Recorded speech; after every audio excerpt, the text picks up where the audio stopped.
nous allons, comme on vous l'a dit tout au début de cette édition, consacrer cette troisième partie à notre partie débat qui va parler du terrorisme qui a lieu actuellement dans la péninsule du Sinaï après cette attaque meurtrière de jeudi, également le sommet de l'Union africaine qui s'est ouvert hier à Addis Abeba. Nous avons le plaisir d'accueillir M. Talwar Téchir, vous êtes analyste politique. Bonjour. Bonjour. Alors, jeudi a été un jour assez noir, on va dire, pour l'Égypte. On a tous été tristes et endeuillés après ces frappes qui ont eu lieu dans la péninsule du Sinaï. Alors, on a l'impression que les méthodes ont changé, des méthodes de terrorisme qui deviennent de plus en plus violentes.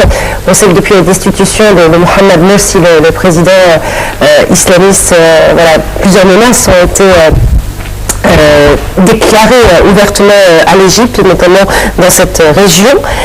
Et les frappes étaient à chaque fois, c'était une frappe par-ci, par-là, des checkpoints. Là, ça a été une frappe simultanée. Est-ce qu'aujourd'hui les terroristes veulent vraiment prendre la péninsule du Sinaï et avoir une emprise sur cette région? Bonjour d'abord, et puis je vous remercie d'avoir m'invité. Et je profite, je présente toutes mes condoléances et les familles des victimes d'hier. Et je rends hommage à toutes les victimes de révélations depuis le 25 janvier 2011 jusqu'à aujourd'hui. Le conflit à Sina, c'est pas un conflit égyptien. Mon point de vue. Le conflit, c'est égyptien international. Il y a une conspiration, c'est impossible. C'est pas.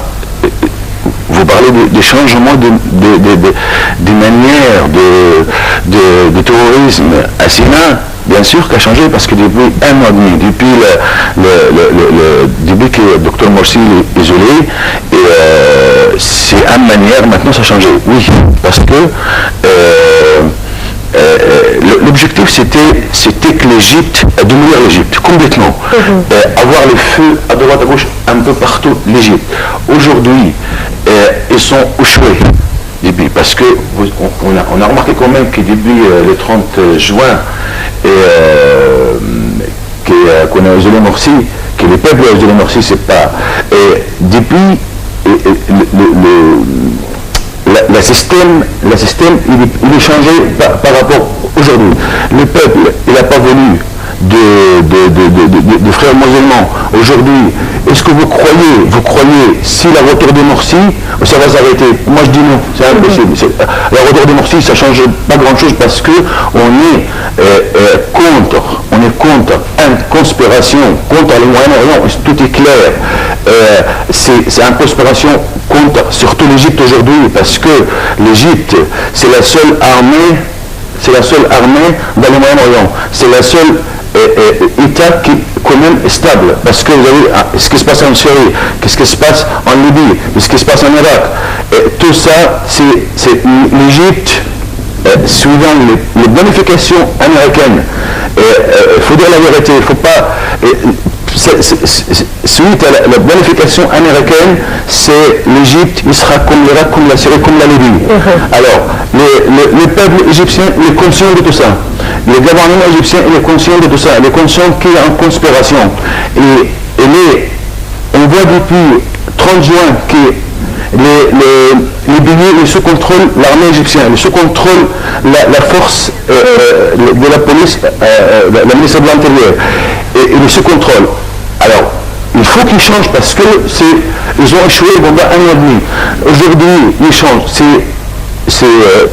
Ils sont soutenus par l'Israël, par l'Amérique, par la Turquie. C'est de l'argent qui ça se met à Sina. Ils voulaient faire une armée libre, comme l'armée libre à Syrie, en Sina. Nous sommes conscients, et ça ne se passe pas parce que l'Égypte, ça ne sera jamais divisé. Moi, le peuple égyptien, il n'est pas prêt à diviser l'Égypte. Vous savez, en Irak, c'était vous savez, en Irak, il y a le chiite, il y a le sunna, il y a le kurde, chacun voulait faire un billet dans l'État, mais l'Égypte, il n'est pas prêt de ça parce que le peuple égyptien, il est soutien, il est solidarité. Justement. Et selon vous, comment est-ce que le gouvernement pourra mettre fin à ce genre de terrorisme et si vous croyez ou non est-ce qu'un jugement rapide pour les leaders des frères musulmans qui sont actuellement dans les prisons pourra vraiment aider?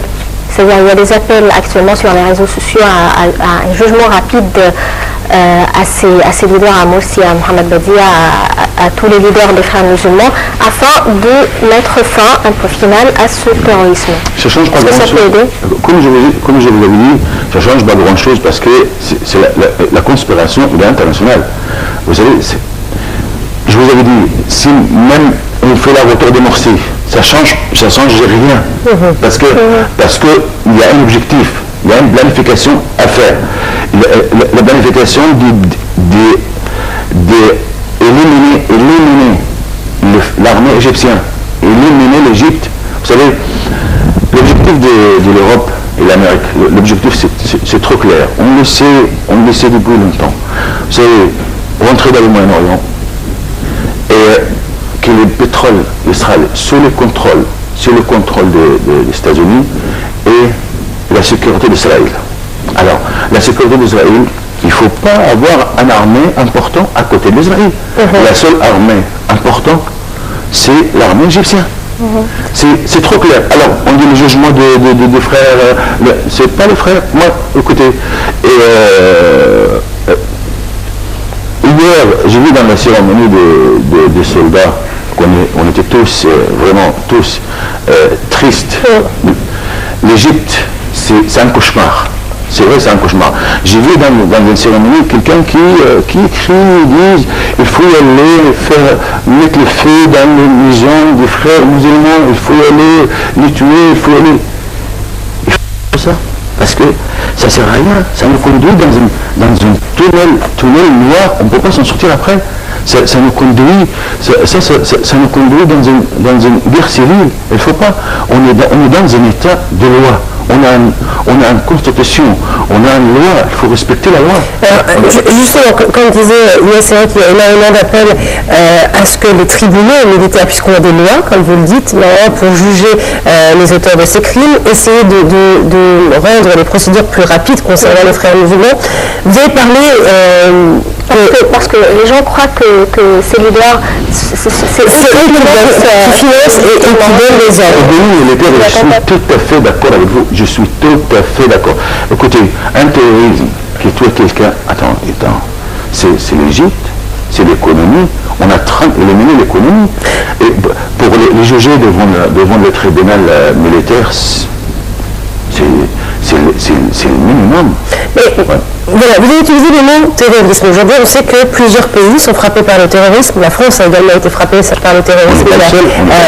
On n'est pas le seul. Voilà, par le terrorisme, il y a 2 semaines, on a vu que les procédures en France sont beaucoup plus rapides, puisqu'en 3 jours, on a réussi à trouver les auteurs. Bon, c'est vrai que ce n'est pas de la même ampleur. On ne peut pas comparer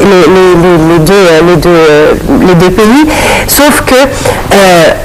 quand vous parlez de conspiration internationale, on a l'impression qu'aujourd'hui le terrorisme est international. Ceux qui ont fait cette attaque dans le Sinaï, c'est le groupe Ansar Bait el-Maqdis. Aujourd'hui, Ansar Bait el-Maqdis ont prêté allégeance à Daesh, l'État islamique, en novembre dernier. Ils ont d'ailleurs même changé leur nom, puisqu'ils s'appellent aujourd'hui les combattants de la province du Sinaï. Ils veulent faire du Sinaï un califat qui pleurait un petit peu ce qui se passe en Syrie et en Irak. Donc, il y a la commission internationale qui est en train de mener des raids actuellement en Syrie et en Irak contre ces terroristes. Est-ce que là aussi, l'armée égyptienne doit mener des raids intensifiés? On sait qu'il y a un problème car il y a énormément de bédouins et qu'on a peur justement que certains soient infiltrés, donc ce sont des civils, mais quelles sont les frappes qui doivent avoir lieu? Est-ce qu'aujourd'hui on parle plus de frappes chirurgicales ou carrément essayer de rapetisser toute cette région? C'est impossible. On a quand même des habitants civils. Non, c'est pas possible. Ce que vous dites, c'est grave. Écoutez, il y avait des appels à évacuer la région des civils. Évacuer, mais pas de mourir avec les armes. Évacuer, c'est une des solutions qui ça peut réaliser. Hein, mais est-ce que ça peut exécuter facilement aussi? Parce qu'on a quand même ça continue juste à Chirzouaï. Est-ce que vous les mettez où ces gens-là? Mais c'est une solution, Et après ça, c'est très simple. Mais les terroristes vont partir avec. Et il y a des gens aussi qui parlent de complicité entre des civils et des terroristes. Les gens des Sénats sont trop... C'est-à-dire ils sont payés pour les arriver. Il y a toujours des infidèles, c'est sûr, il y a toujours des infidèles, mais il ne faut pas compter trop là-dessus. On a des gens des Sénats, ils sont des gens patriotes, c'est des gens qui aiment l'Égypte, des gens qui aiment leur terre, c'est vrai, ils n'ont pas envie de partir de là, mais c'est une des solutions qu'il faut la réaliser, mais moi, à mon avis, pour l'exécuter, c'est un peu difficile, parce que quand même, on a un grand habitant, il faut le trouver comme une ville à côté ou un peu loin, mais moi je crois que vous savez, dans les politiques économiques, on ne trouve jamais une solution absolue. Impossible. Solution qui est terminée, non. C'est toujours le résultat des solutions, 80%, 70%, mais il y aura toujours le terrorisme. Mais vous savez, pour évacuer le Sénat, ils vont partir, une partie du terrorisme, ils vont partir avec. Vous allez les mettre où?